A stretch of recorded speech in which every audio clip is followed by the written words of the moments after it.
Hi,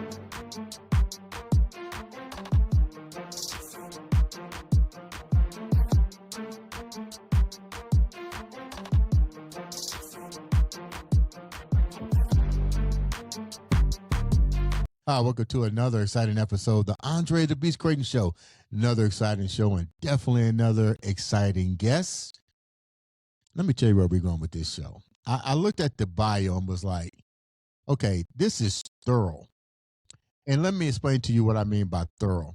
Usually when guests fill out a questionnaire, it's usually right to the point, maybe a few lines here and there.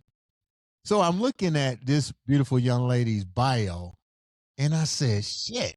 The more I kept going, it just kept going. Then I said to myself, what does she do for a living?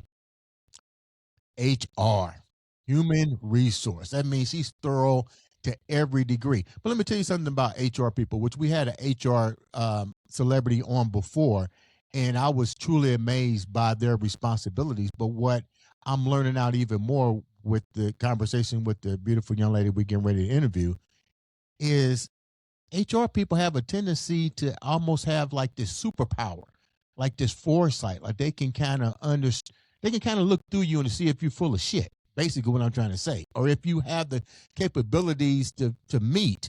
But with that, you also deal with a lot of their responsibilities go beyond bringing you into the sector. Is trying to see if you can adapt, if you're going to get burnt out, just all kind of things. But then think of it like this: what is her job like? What is it like when she goes home? What is her responsibilities? How much pressure is put on her to make sure that she finds the right people to fill a role? Interesting.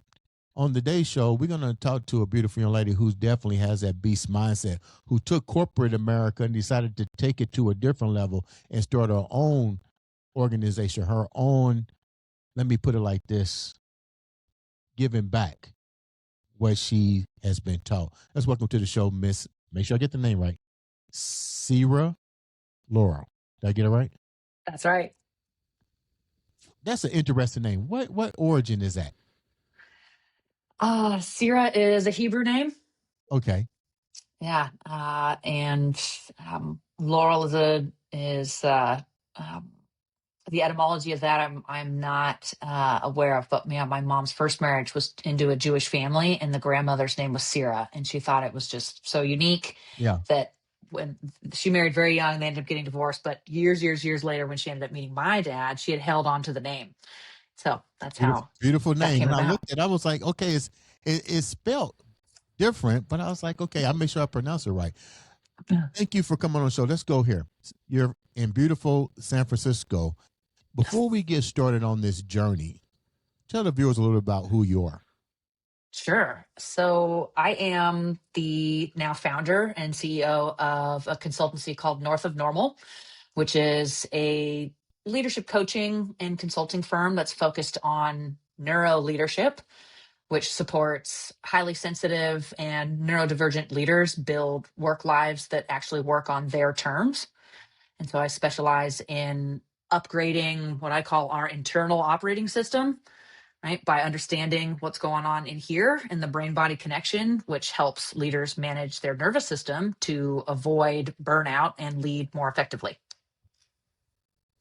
Okay, let's go deeper here. You actually came from the HR sector. Mm-hmm. How did the HR sector get you to this part of your journey? Because like I said before, we had a young lady that was on last season or 2 seasons ago that was in HR, and I learned so much of the responsibilities that you guys have. You're talking about something that's almost fundamentally new when you talk about hypersensitive and different ways to take a person to another level. What made you switch? What made you so invoked in this versus just basic HR work? Mm-hmm. So I exited my undergrad with really no idea what I wanted to do. And I took a role inside of a small company, and I had a wonderful mentor who helped me like navigate this organizational system, which was something that I'd never experienced before. But because I am a highly sensitive person and I do pick up on the subtleties in my environment, and whether that's a social sensitivity and social dynamics, or it's emotional sensitivity and the emotional cues that I'm picking up on, or the attention to detail that's also heightened. There's actually 6 different subscales of sensory processing sensitivity. I was able to go to my mentor in this environment and say, like, what the heck is going on? How do I navigate this? And I really flourished in that environment. But what I noticed year after year was that we really didn't have anyone specifically cast in the role of human resources. This is also terminology that I really didn't have at the time. Like, I'm exiting college, nobody teaches you what you're supposed to expect, or what is, what your rights are, right, when you get into an employment scenario. And I just found myself gravitating, as I became a people manager and then ultimately was managing this practice. I was gravitating towards the people side of the business. How do we make sure that people feel like they're paid fairly, that we're not creating us them dynamics, we're not siloing ourselves, that we actually know what to do, right? We have the right training that we need to like do each of our jobs really well. And I call that the qualitative side of the business. And for this, that, the other reason, I started to get really interested in human resources. Having today, I think a young person might say, I used AI, to explore different career paths. I used Google to do some searching and do some research, and I found organizational development as a path, and human resources as a role type, where I could help design an employee experience, the kind that I would have always wanted, and be the confidential resource I never had. And so I took myself to San Francisco and put myself in a graduate program specifically for organizational development. And I took my first human resources manager role at a construction company in San Francisco. And that started my next 10 years. Because my first 5 years were spent in my hometown in that medical company, managing really the revenue side of business. And then the next 10 years were spent in strategic human resources roles. When you said something that I think is pretty profound. You said you put yourself in the position of the people that you were overseeing or managing or trying to make their lives better in the workforce. What were some of the most impactful parts of that journey? Because most human resources people do not put themselves in the position of the people that they're overseeing, or they put into roles with inside the company. So what were some of the things that really impacted you, that you said, wow, this has to change, because if that was me, I would want to see that change happen? Yeah, there were a few things. Some of the relatively normal stuff was that nobody seemed to have any attention to training. And I thought it was wholly unfair that I was being asked to like achieve more and ascend in role and responsibility and just figure it out. That was our leadership development practice. So that's how I kind of got thinking about like training and development and helping people succeed in their roles. I was frustrated with my own compensation and not understanding why I was getting paid what I was getting paid. And so that then took me into, well, how do I know that I'm being paid fairly or anyone else is being paid fairly? And if the fact that people have to just like talk about it behind closed doors to really understand, like that just seemed just again unfair and ineffective, and was a surefire way of eroding trust in the leadership. I also, unfortunately, was subject to sexual harassment in this first corporate experience, and would have wanted somebody to report that to, and that didn't exist. Wow. So that's a good question. How did you approach these situations when they was happening? There was nobody there. So how did you create an environment for yourself? Did you walk away from it? You mentioned the sexual harassment. You mentioned getting thrown into the fires. Then it's another part of this question too. With the development that you got with your new company, what do you think is the percentage that a lot of people are dealing with just those two in particular issues, because we get a lot of people coming out of college who may have this degree, but they're throwing to the lions. Then it's almost like you figure it out, and then the pressure's put on. Mhm. Yeah. One, I mean, we're spending millions and millions of dollars a year on leadership development that is not working. It's a one size fits all approach. It is theoretical, not experiential. It is not taking into account different learning styles. There's a whole host of reasons why our traditional and more commonplace leadership development isn't working for anybody. It's also often too little, too late. When you put someone into a management role and you're like, do this thing, or you put someone in a management role and you're like, now take this 6 week training and like, you're good. That's not the way development works. That's not the way learning works. And there should be many more opportunities early where I think of it like an apprenticeship would be a much better model, right? Mentored experience is really how we should be, in my view, teaching up and coming leaders how to lead, how to manage complexity, how to influence, right, across the aisle. It's learning from somebody who's been there before, and also right at moments of opportunity, infusing those formal learning mechanisms where you are taking a class, or you are enrolled in a course, or you're even learning your learning and using your learning and development budget to to have someone read a book. Right, there's all sorts of ways that people can learn. Giving them the flexibility to do that in a way that works with their learning style is huge, right? We needed to build in that flexibility, but also you need to have somebody you can turn to. And I had that in my first 5 years. So I had an introduction in some part to like the way things could be or should be, which I had an executive sponsor. I had someone I could turn to when I was like, I'm really insecure about doing this, or like this experience happened with this peer of mine, or who was a peer who I'm now managing. How do I deal with this dynamic? And was able to talk to somebody about that. So at least I had a safe space. But oftentimes, what I was still getting, from that person was kind of like the toughen up, this is just the way it is. They'll get over it type of feedback that didn't really help me deal with the dynamics at play in this office. So I self taught, right? I put myself into a master's program. I consumed every book I possibly could about leadership and social dynamics. Emotional intelligence was a soapbox that I was on, and helping people have critical conversations with each other before things erupted. So I just had an aggressive appetite for learning, and I had to lean into that because I wasn't getting it from my environment. You mentioned emotional intelligence. That was a word that I used quite often. You've been in the field for quite some time.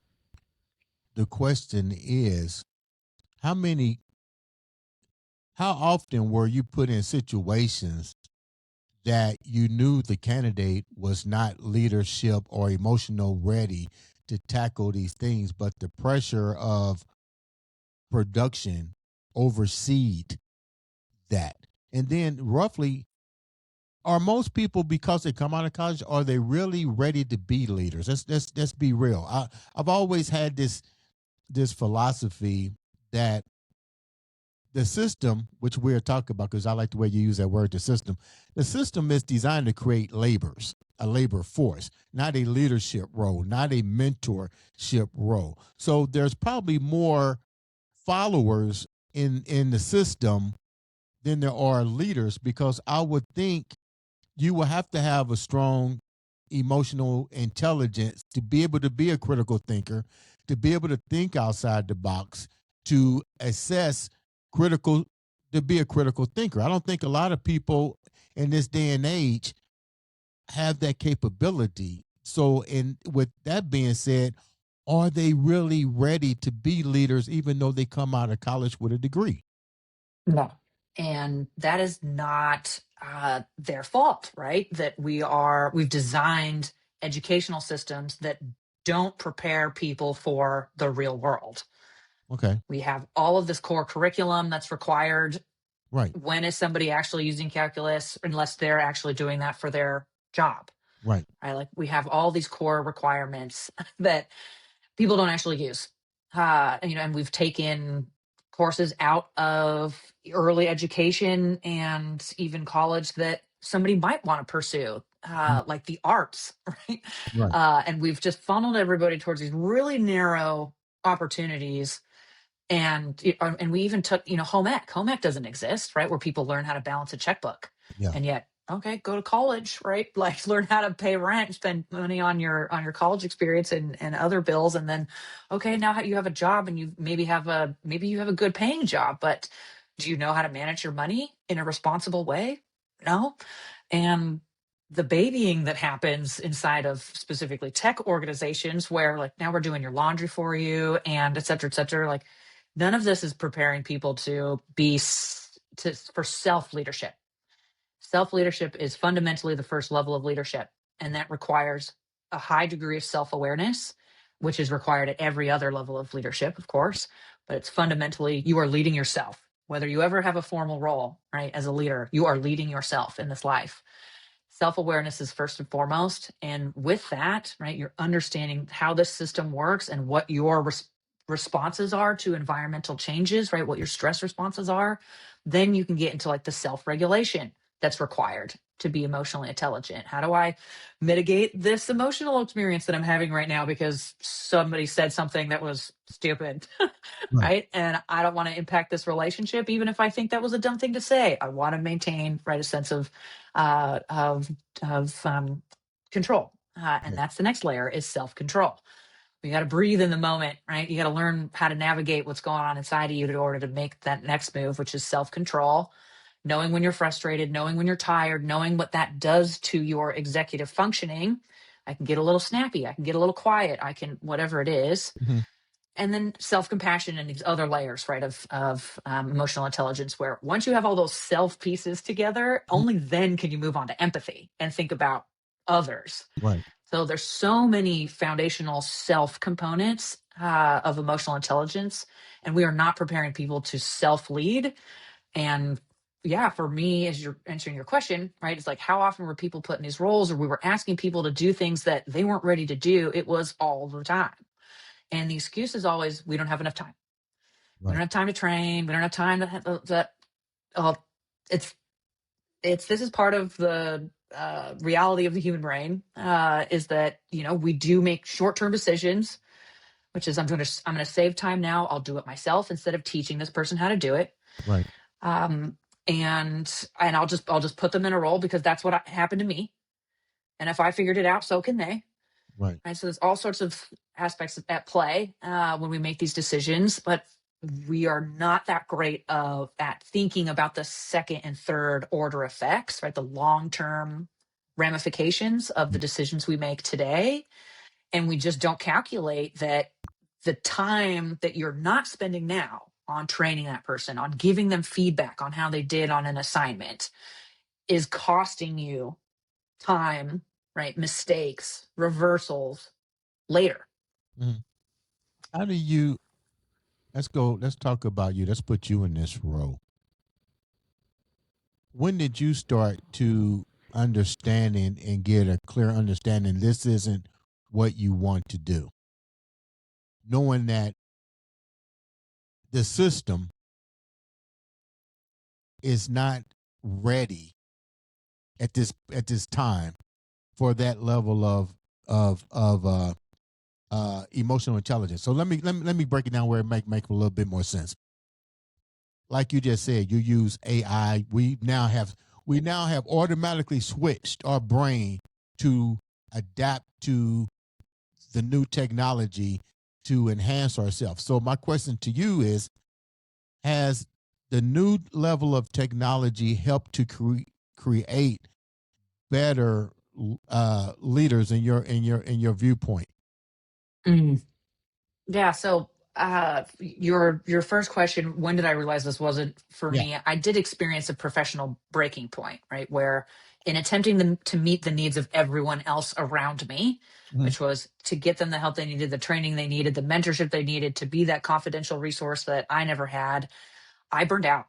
Right. I had an incredibly demanding corporate leadership career that was forcing masking and always being on and, stoic, unemotional leadership. And after 10 years of doing that, I just slowly but surely ignored my needs to the point where my body was like, you're not going to tell us what to do anymore. Um, Did so you I have a then, mental breakdown? Because usually when yeah, there's a burnout, and my burnout wasn't like yours, it was more um, surgeries from what I did for a living. But I don't think it was a burnout. I just really didn't want to do it anymore. Does that make any sense? yeah, It yeah, didn't, yeah, definitely. I didn't get to the point to where it affected me mentally. Uh, Hmm. so with you, did what were some of the ramifications of your burnout? Definitely. High anxiety and exhaustion to the point of non-function. I was at when my brain, right, and my mind was finally willing to like listen to the signals my body was sending.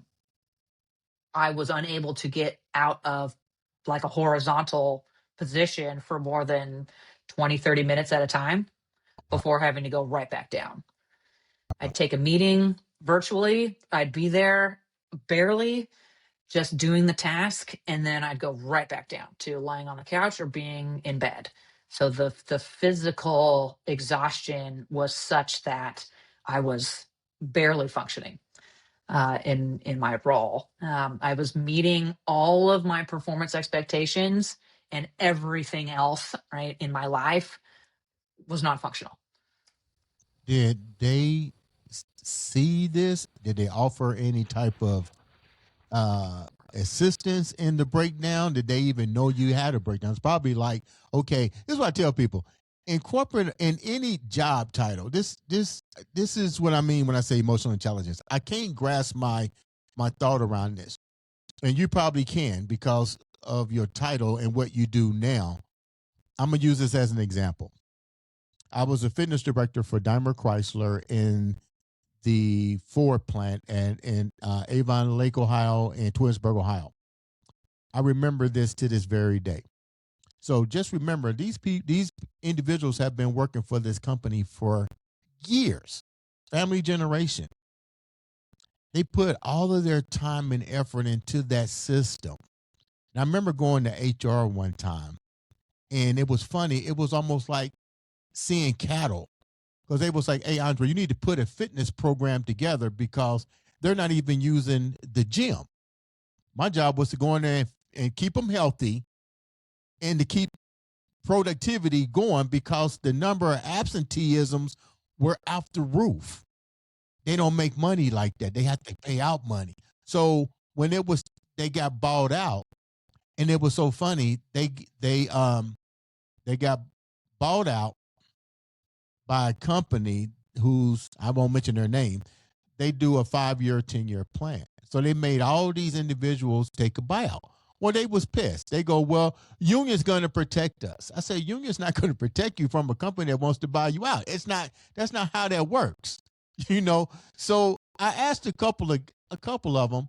I said, well, what did you do with your money? How long you been here? I've been here 40, 50 years. And you tied your whole life to this and didn't invest in yourself. So this goes back to what we talked about at first. That critical thinking. Your thinking was subjected to based in everything on this company that you don't even know who the owner is. I don't even know who owns McDonald's. So you invested all this time. Now they're kicking you out the door. So my question here as an HR person, why can't people think outside the box with this way of thinking? It seemed like to me if I was in that role, I would be thinking, why am I putting so much effort into this versus putting effort into my own self? Does that make any sense? What I'm saying? Absolutely. Yeah. And that I think is why actually a lot of people do burn out. And it's certainly why I burned out is that I have always been an out of box thinker. I'm the one who's bringing these ideas to the table of, people people problems are profit problems. Right. So people solutions are also profit solutions. Right. So let's make sure people want to come to work and that they feel like they're working for a good manager and that they got the training they need. And it's like they will then put tenfold the energy into your company that you are putting into them. Right. So that's out of the box thinking for so many organizations, right? It's like, wait, what? I pay them. That's why they should be giving me all of themselves. Like I pay them. And it's like, no, that's not enough. Um, and it's not enough for the majority of people. There's a small, really like percentage of people who are just motivated by monetary value, and then there's just a lot of intangible, right, benefit that people are looking for, the meaning, right, in their work and such, so forth. So why do people get stuck there? Safety and security and a false sense that there's no other way, that every other organization is exactly like this, that they hear stories from other people who are laid off and they're like, oh, I got to stay here. Yeah, So, that they're every instance has been like that, right? I had at least first 5 years while there was a bunch of stuff that was like not great. I had enough good, just like in a personal relationship, right? If you're in uh bad relationships, that's all you experience. Like you don't know what healthy is. right. And that's I think true for people at work, is like we don't know what healthy is. And so, yeah, you've got these ideas and you're like, right, you may not even be able to place that, right? So, like, this is not for me. I'm a paradigm shifting leader. I should be doing something creative and outside the box and etc. And if only I was in an environment that allowed me to grow, right, in the way that I need to, Right. right? Like, I just need the nutrients to be like that. And organizations are not designed to give you the nutrients you need to do the best you can. How often did individuals come to you with problems solving solutions that they were dealing with, and what were some of those? Yes. Often the disconnect between what's going on like on the floor and what leadership is doing, and the decisions they're making, and this would be the executive team, senior leadership. We don't feel connected to them, we can't trust them, they're not clearly communicating what they're doing, or it's erratic, or I can't trust the communication because they said this in January and now they're saying this in March. Like, what am I supposed to believe? Our goals are unclear, so I don't know what I'm supposed to be working on. I don't feel my compensation is fair. I think my manager's poorly trained and I don't want to work with them anymore. Train the managers. Um, yeah, everything that you could think of would come past my desk How do at you some deal point. with something like that where, and I heard that recently from somebody. It was like, my manager sucks. And I'm like, okay, well, go to your HR. The HR doesn't do anything. So, Mhm. really, does HR have a place? Let me put it a different way. Is HR just a way for the followers or the ones who don't have the status to go and vent, because it's really not going to go any further? You don't have the capabilities to go and keep stepping on people's toes. Like, would you go back to someone who's getting complaint that they're not qualified to be in this position, but you hire them in? How do you handle something like that? You go back and address the situation? Yes. So I have worked myself out of leadership teams for being direct with my team about the type of culture we were creating by, Give me an example when you say work yeah, yourself out. uh, out of favor and sometimes completely out of an organization, Wow. because I'm the accountability person right in the room, and I'm the one who's saying, that's great, we have a policy around this, but if we don't follow the policy, then people don't trust us anymore, and that's why we're seeing turnover. And I can point directly to that in our engagement surveys, right? I have data, guys, gals, to show you Mhm. that our behavior is creating this mess, whether we like it or not. We need to address that. We need to acknowledge that we are being unclear, right? Or being inconsistent or being unfair. We're not making decisions as fast as we should be. And the reason for that is because we're biased towards Bob, the salesperson, who's making a lot of money for us, but is a jerk. Mm. You didn't stand. That's why. They didn't probably want you around too much, did they? No. No. But but Yeah. but with that being said, think about it. How many other HR people, like I said, we had a lady on that was on HR and she walked away for that very reason. She said, nobody took what I was saying seriously. It Mhm. was get the production done, get them in the door, and get them out. We'll deal with the aftermath. But think about it: how many things could have been easily resolved the way you said, versus you doing something to an employee that could injure them mentally, physically, emotionally, and could cause a major lawsuit? Then you're really screwed. Oh yeah, and certainly had to deal with that, of course, where you don't ever, of course, tell a CEO "I told you so," but when you're dealing with the lawsuit and you're like, yeah, okay, well, let's clean up the mess that we didn't have to make. Yeah. That I foresaw this coming, and we could have done A, B, and C. Let's do a retrospective on how we got here. Yeah, Oh, so that did happen to didn't make you in friends. your time as a Mm. as a leader, really? How do you Hmm. who do they rely on to debunk the situation? Do they put, because the blame has to go on somebody? When somebody screws up, who's usually getting the finger pointed at them? Is it the CEO? Is it the chief? Or is it HR? Oh, it's HR. It's of course, Really? it's Why? HR. Because you brought them Yeah. in. Oh, well, let me clarify maybe your question. If the leadership team wants to know where the problem is, it's in HR not solving the problem. Right, so that's where the blame goes. Do we have a retention problem? That's HR to solve. Do we have a training problem? That's HR to solve. Do we have a us them dynamic between the employees and the C-suite? That's on HR to solve. But when HR then tries to solve those things, and somebody doesn't like to have a mirror held up to them, and then the thing still happens, it's still back on HR's plate, right? As this is your problem, and why haven't you solved this? And so there's a lot of looking outside of oneself, right, Yeah. around to the system. We're like, oh well, I think the problem's over here.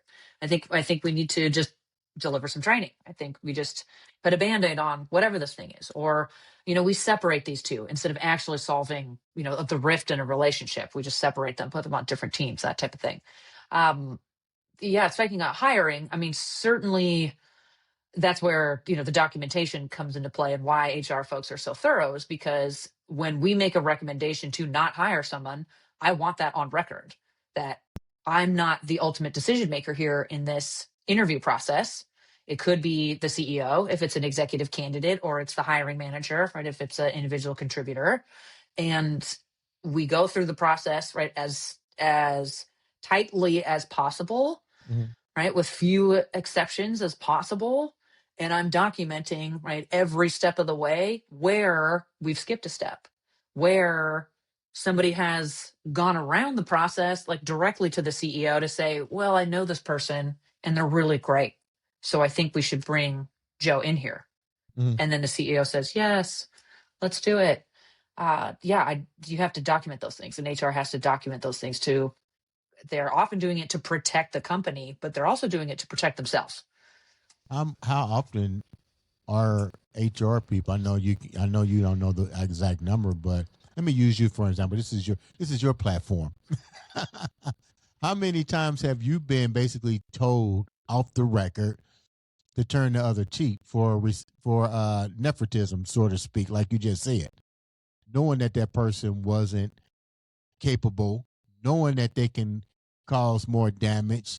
We've seen something like this in the movie Casino, where and when Robert De Niro had to hire the guy that ran the slot machines, and they were losing money, and he fired him and said, "Hey man, check this out. You can't fire him because he's such and such uncle." And Robert said, "Everybody here is kin to somebody, you know."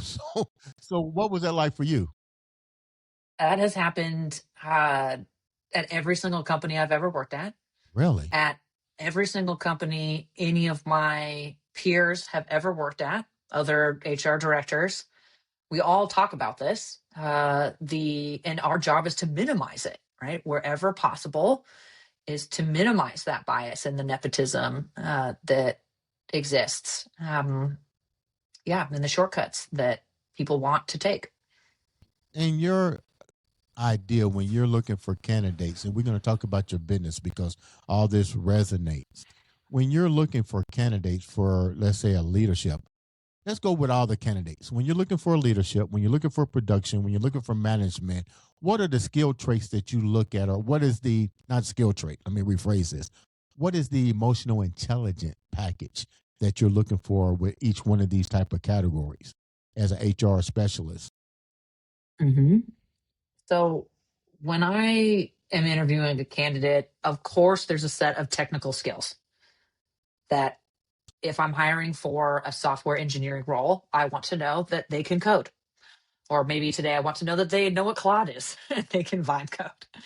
And I want to know that they understand the technical component of their role for the level that they've been hired into and that they have, 80% of what the role requires because they're not going to know 100% of the job, Right. of the technical aspects, and they can learn by osmosis. That's why we have teams. That's why we have people of all different levels of seniority and expertise, is that we can leverage that, right, to get someone, performing at 100% of expectation.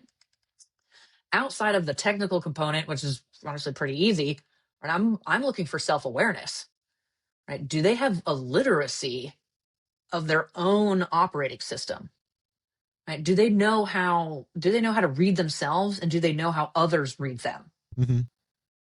And can they then adapt to the situation, which is also part of emotional intelligence, is that I have a tendency to be X, Y, and Z way. Maybe it's, super assertive in a meeting.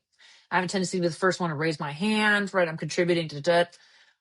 What I also make sure to do is not talk the whole time, right? I make sure to get everyone's voice in a meeting. I pay attention to when somebody's being really quiet, and I might take a step back and ask somebody what their thoughts are, or I might take them aside after a meeting and say, "Hey, I did see you, contribute. Did you have anything you wanted to say about, the project?" Mm-hmm. So that type of like consciousness, right, and conscientiousness and caring. And you can get at that through behavioral based interview questions where you're asking people to describe a time when, and that you're looking for, specific elements. I fully believe in prepping people for interviews, that Mm-hmm. this is the type of interview you're going into. This is what I'm looking for. I am looking for emotional intelligence. Examples of emotional intelligence: strategic and adaptive thinking. For, times where you've been collaborative, those are the types of questions that you're going to get in this HR screen. And then their brain is prepared, right, that they've got so much, right, that they could pull from. Now they know what I'm looking for, and that's not, it's I think it's fair to offer that to a candidate so that they can, go into the depths of their experience and bring a complete answer that describes the situation, their behavior, the impact, and their intent. What is the number one? Give me three things that people stumble across when they come in to your office or when they come in to be interviewed. The reason I'm saying this is just came to my mind. I watched Anger Management. You can tell I watch a lot of movies, and um, your boy, the therapist, asked the guy, "Tell me who you are," and he couldn't tell the therapist who he was, and if you saw the movie, it triggered him, right? hmm So when you're doing this, what are some of the things that people have a problem really explaining to you that should be emotionally intelligent like this? I one I actually ask a different question because I think, tell me about yourself.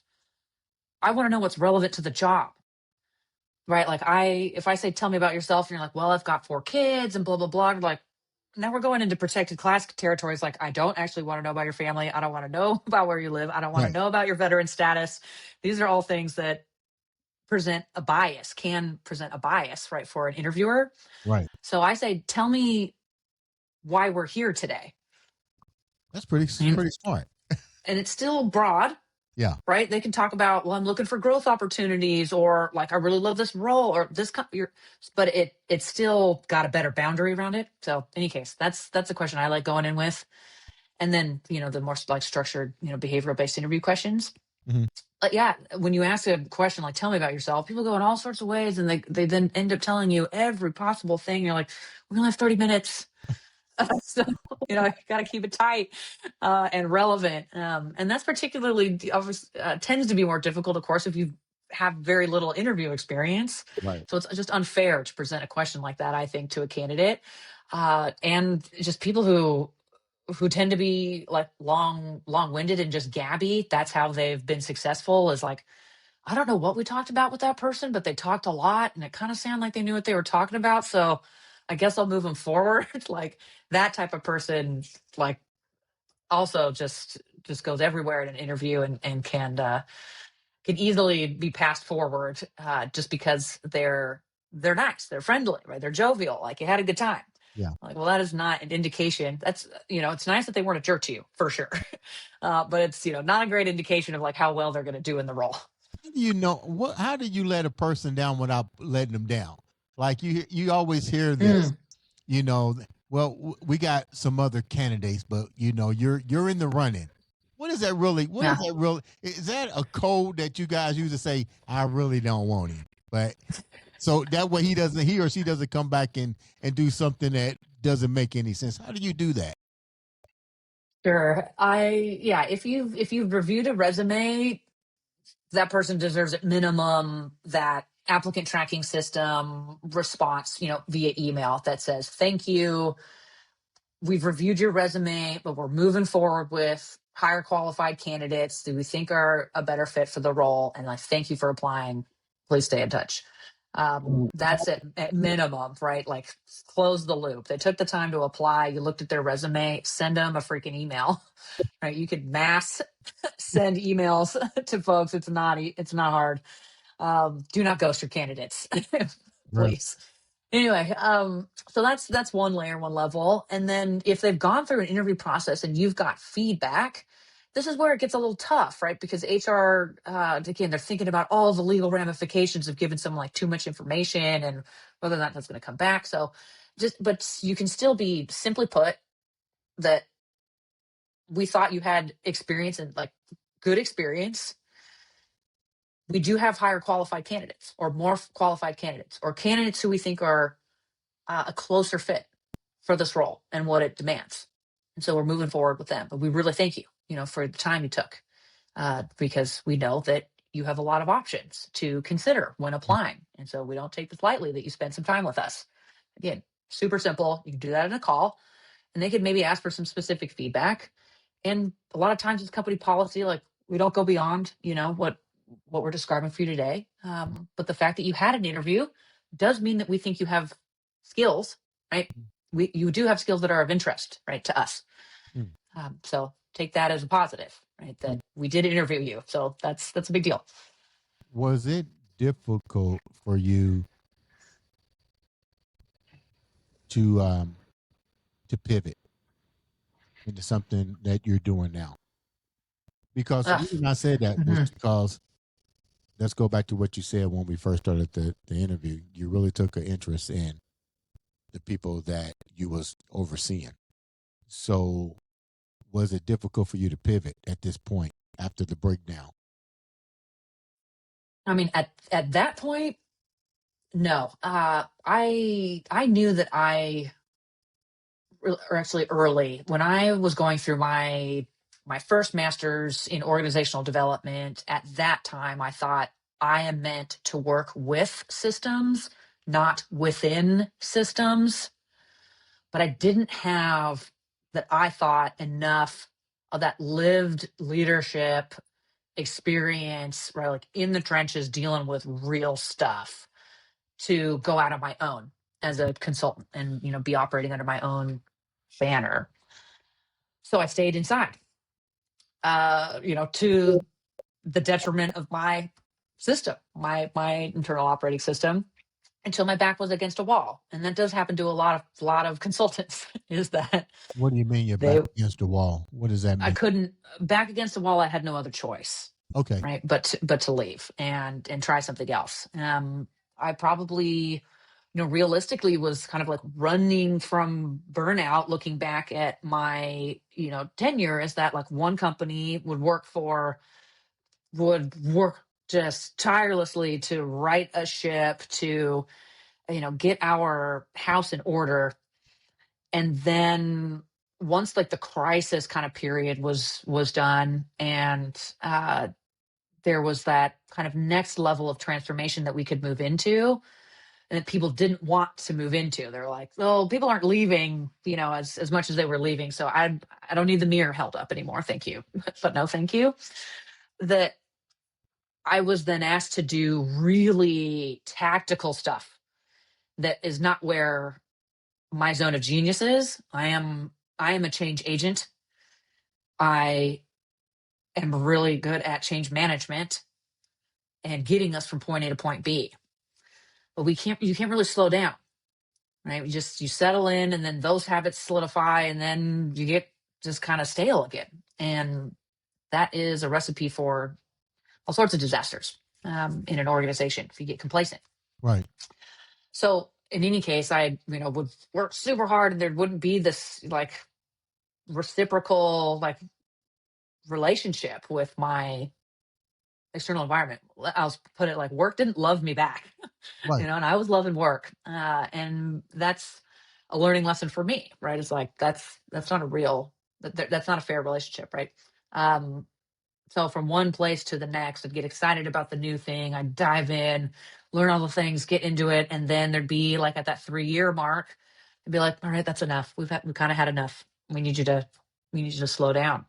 And then I'd move on to the next thing until, right, I had tapped out, and I hadn't been, again, attempting to meet the needs of everyone else around me, and teaching everyone to do, the right thing for themselves, and to set the proper boundaries, and etc. I completely ignored my own needs, and burned out. So back against the wall, I was like, let's give it a go.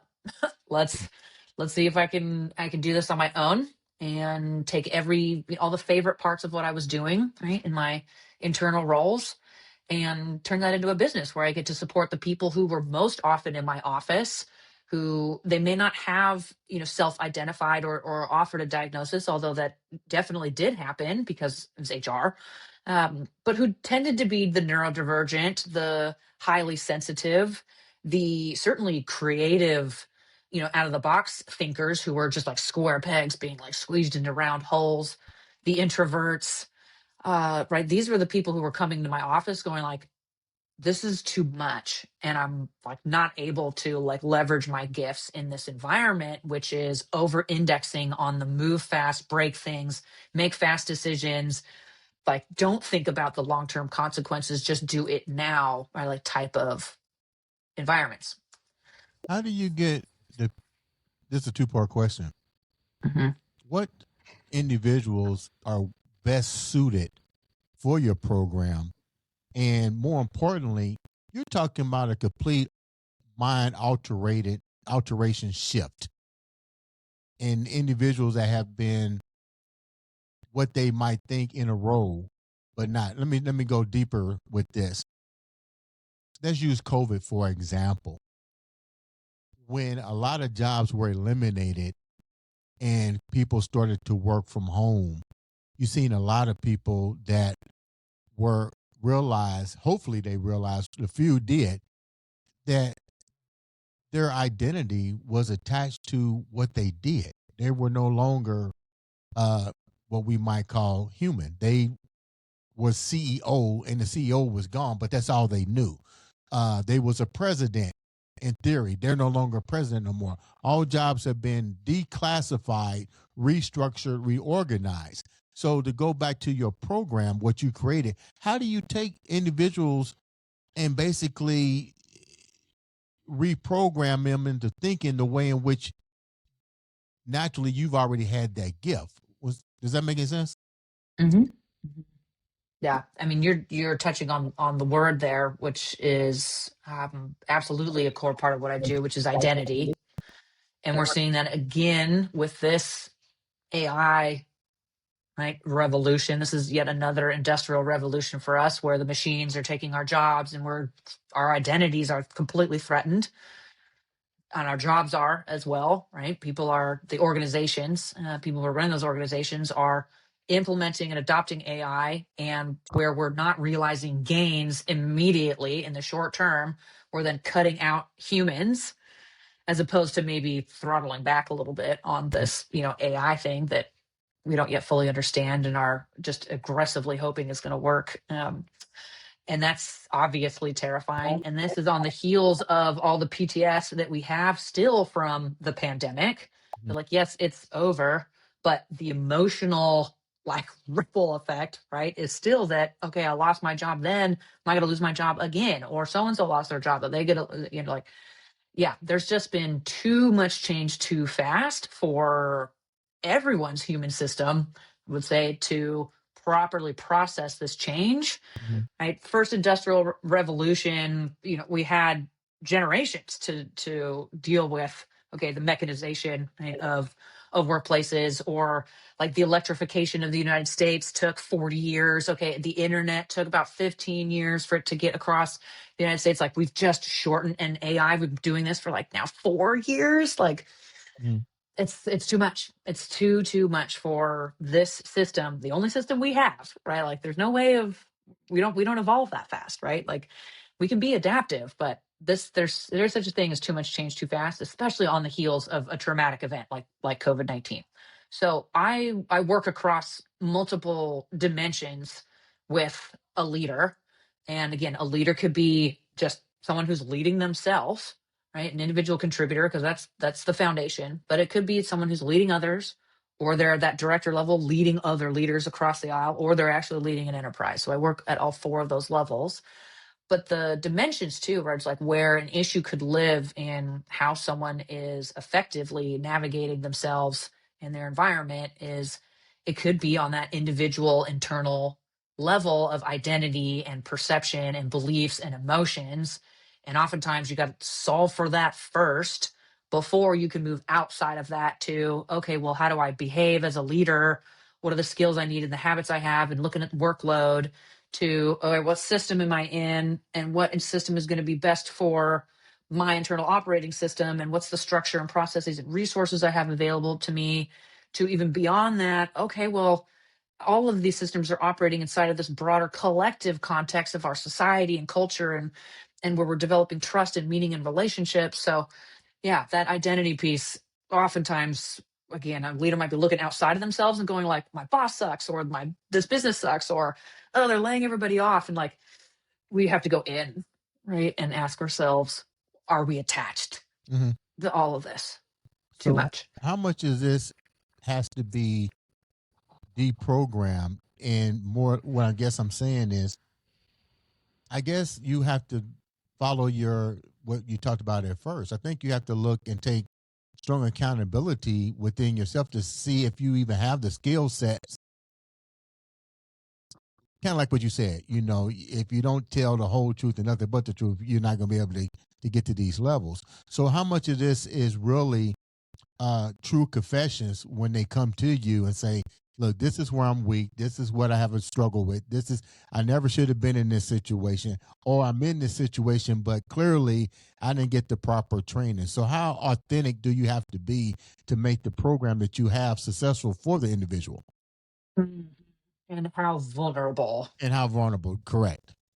Yeah. Yeah. That vulnerability is absolutely the key. And this is really hard when you've never done this before, right? If you haven't had an influence in your life where you've seen vulnerability in a leader and how somebody else has articulated, I don't have all the answers, and, or I messed up, or, like, you really saved me on this, and thank you. And, this is why I like having you on my team. Like, that's all vulnerable by sharing that, like, you don't have it all figured out.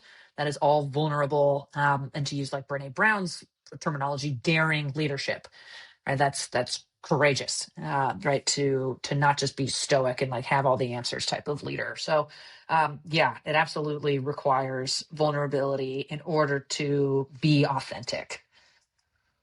Let me ask you a couple more questions. Why is there a need for this program. Let me go a two-part question. Why is there a need for this program that you created? And more importantly, you touched on something I think a lot of people don't understand. We're living in we're shifting the paradox. We're going into AI, whether we want to or not. I'm pretty sure you've seen the movie I Robot, and you've seen the people becoming dependent. So, is there a real would, from your opinion, will there be a need for leaders? Because right Mm, now, pretty much everything is we have now become dependent, so to speak, on the AI. I remember growing up, you probably do too. We had to remember our phone number. We had to remember your address. Now we had to know how to read a map. We had to learn latitude and longitude. All of this now is just like the push of a button. And now, if even leaders can push the button and get things done. So, is the new evolution of AI handicapping the ability to create great human leaders? mm. So, great question. I talk about this quite a bit. Like, what role do we have as leaders in the age of AI and automation? Right. And I specifically, because it's my lived experience as a highly sensitive person, I talk about how highly sensitive people, those who are intensely feeling, deeply thinking, conscientious people, also kind of tend to be in this neurodivergent space, are uniquely suited to lead in the AI era because their natural traits, deep processing, empathy, high emotional intelligence match the exact non-automatable skills required to manage complex human systems. Right. And AI is automating routine tasks, which is making the gap that I see between like tactical management and human centered leadership Right. that provides purpose and ethical clarity and psychological safety. Those things have always been our competitive advantage, Mhm. but they are now absolutely in AI and in the role of AI and automation being highlighted as such. The difference between a manager who knows how to do those things and doesn't is just so clear. Yeah. And I will call out that you can nurture what doesn't come naturally. The role of leadership is human relationships. Mhm. Leadership is creating a space where someone who hasn't been there before feels safe enough to make a mistake. Mhm. Leadership is akin to the parent child relationship. And when someone leaves their parent's house, they should expect to go to an organization where they receive the same type of care, Mhm. where I'm not stewarding you through how to do your chores, right? Like that is what your parents did. And they taught you all sorts of things that you needed to learn through like adolescence.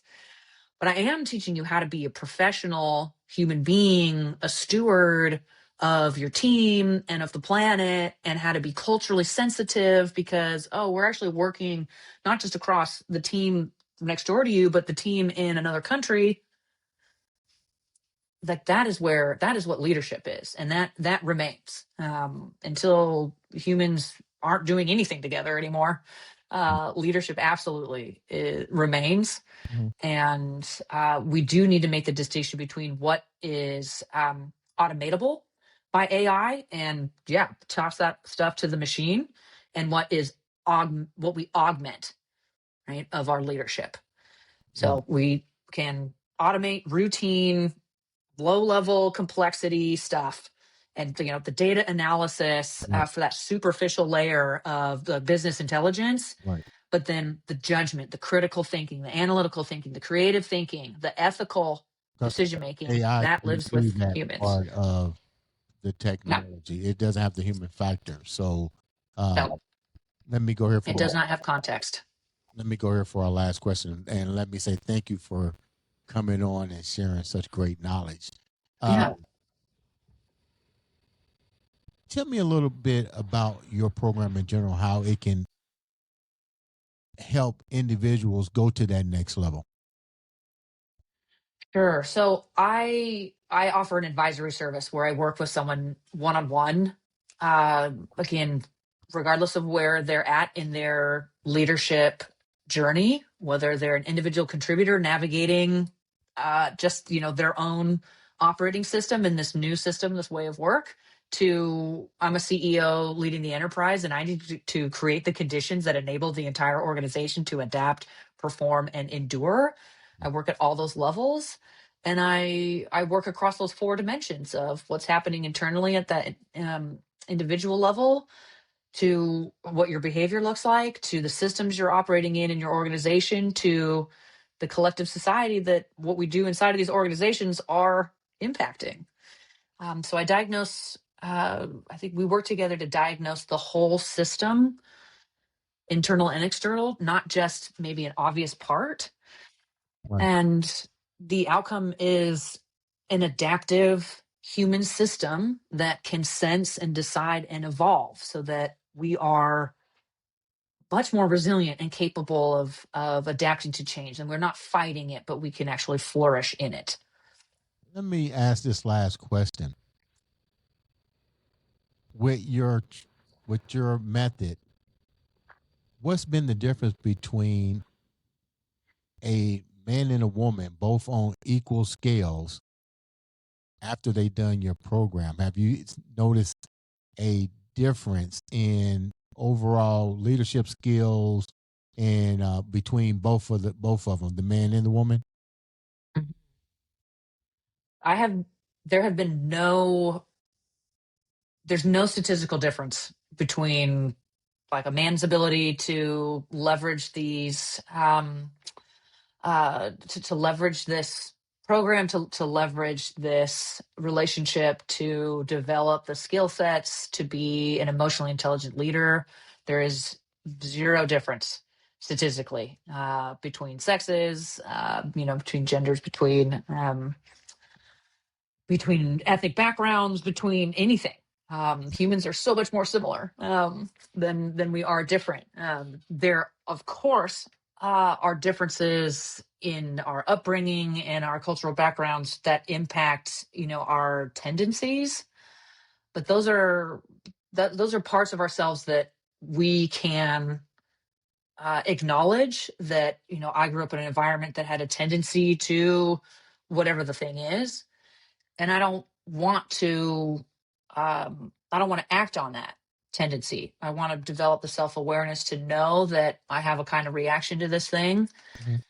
And through neuroplasticity, and we know that this is true with neuroscience, right, is that you can rewire practically anything Mhm. so that your behavior is representative of the person you want to be. Mhm. So that's also a part of what we do. Is we actually, one of the steps in the process is around defining, right, what your purpose is, Mhm. How right, and long what does your it core values are. how long does it take to see some type of results from using your method? I have had people do complete 180s in a 90-minute intensive session, and like CEO who was questioning her leadership entirely and whether she should be the leader of this business that she had started, because as I describe it, she was leading as if she had someone else's nervous system. She was a highly sensitive person, also had ADHD, and was trying to lead as if she was, again, like I will just call it like the traditional, like masculine, stoic, etc., right, type of always on leadership. And despite a track record, an immense record of success, was questioning whether she should actually lead her company through the next phase of growth. And in this 90-minute session, we completely turned that around to I have been successful not despite of myself and the way that my neurology, right, is, but actually because of it. And I see all these examples now in my past for how the way that my brain was actually and is advantageous, and is exactly the type of leader I'm supposed to be, and the empathetic leader that my team and the system needs, and the work that we're doing to help the world. So as short as 90 minutes. I've had some turnarounds in 30, but that's pretty quick, kind of rare. Um, and otherwise, there is never a point in anyone's life where you will have probably reached, self-actualization.